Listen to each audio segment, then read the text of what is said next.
चला तर आज आपण घरी मोड आलेल्या मटकीची सुकी भाजी करूया। ती स्वच्छ धुवून घेऊ। 2 पळी तेल टाकूया।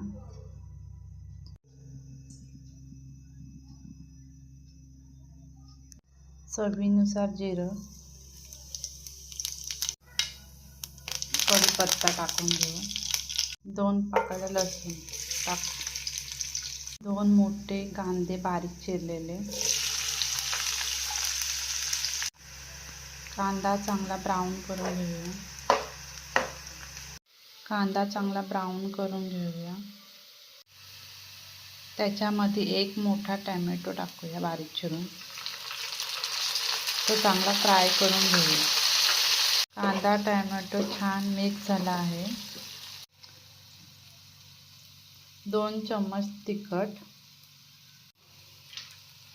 1 चम्मच हळद टाकून घेऊया।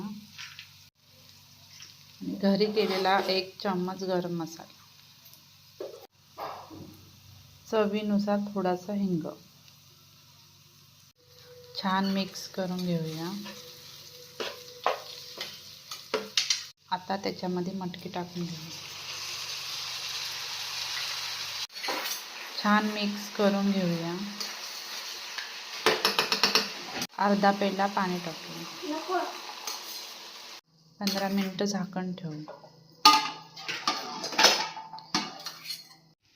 चवीनुसार मीठ टाकूया। भाजीला अजून छान चव येण्यासाठी कोकम टाकू।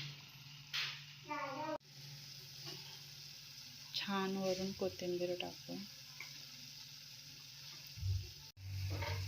चला तर आपली भाजी आता तयार झाली आहे।